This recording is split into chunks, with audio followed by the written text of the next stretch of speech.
قال رب اشرح لي صدري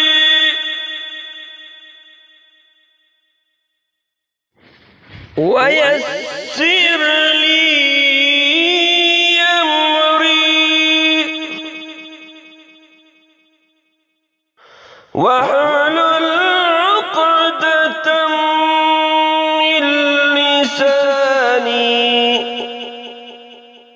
يفقه قولي واجعل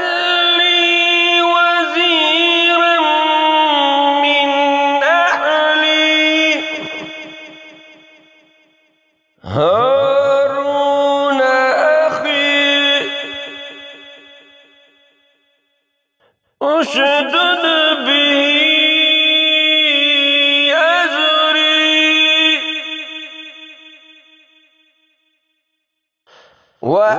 وأشركوا في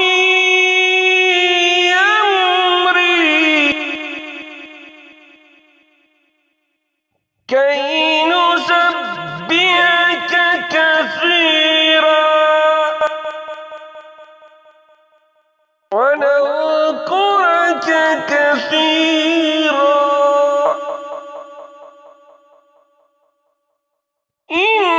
إنك كنت بنا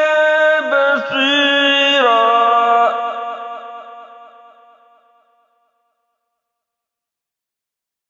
قال قد أوتيت سؤلك يا موسى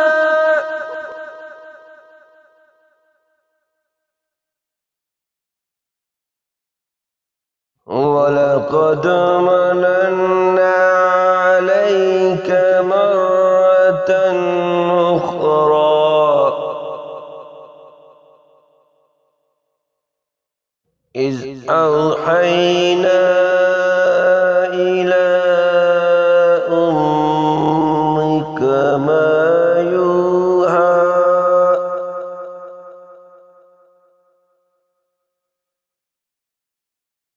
أن اقذفي في التابوت فاقذفيه في اليم فليلقه اليم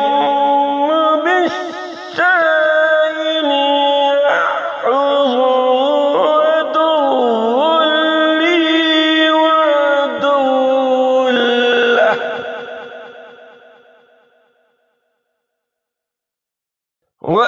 وألقيت عليك محبة مني ولتصنع على عيني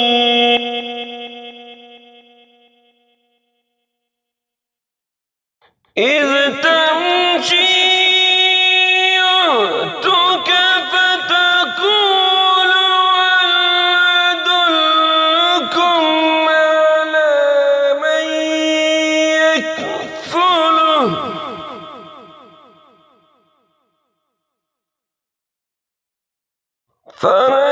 فرجعناك إلى أمك كي تقر عينها ولا تحزن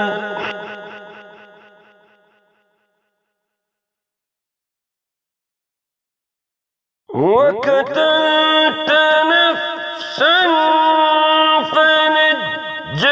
فنجيناك من الغم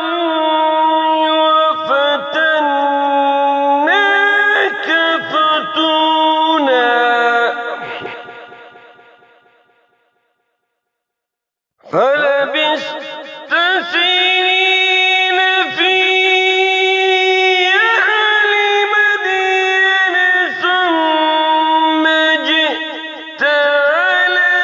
قدر يا موسى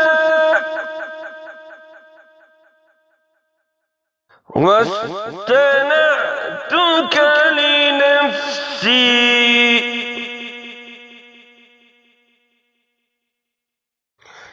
اذهب أنت وأخوك بآياتي ولا تني في ذكري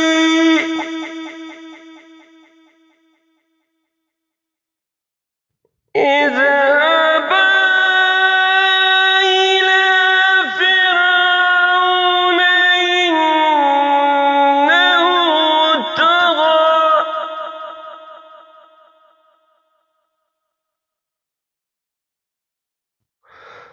فقولا له قولا لينا لعله يتذكر أو يخشى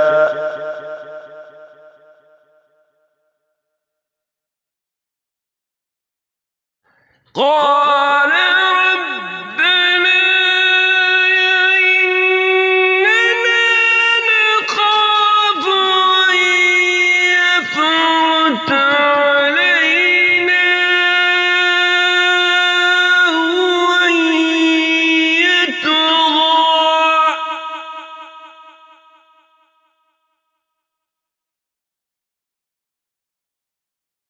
قال لا تخافا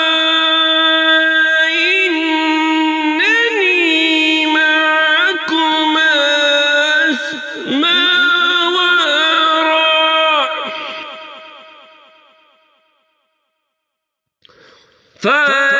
فأتياه فقولا إنا رسل ربك أرسل معنا إلى بني إسرائيل ولا تعذبهم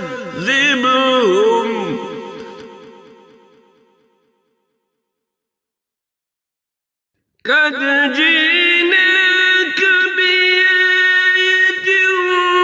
من ربك والسلام على من اتبع الهدى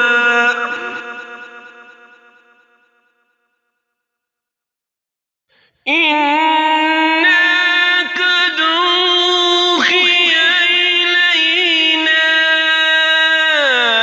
أن العذاب على من كذب وتولى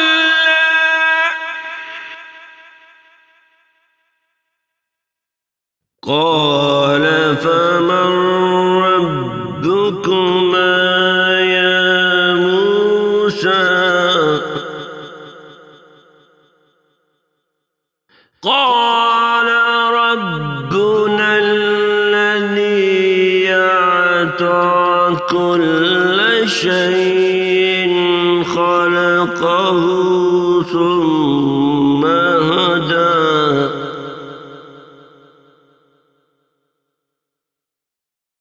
قال فما بال القرون الأولى قال علمها عند ربي في كتاب ولا يضل ربي ولا ينسى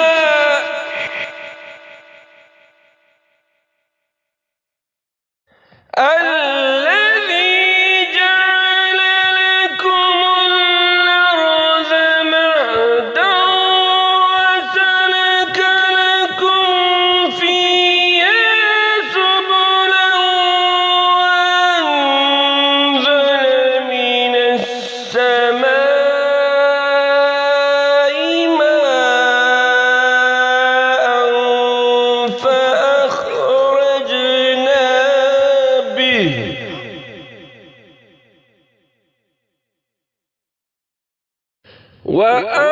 وأنزل من السماء ماء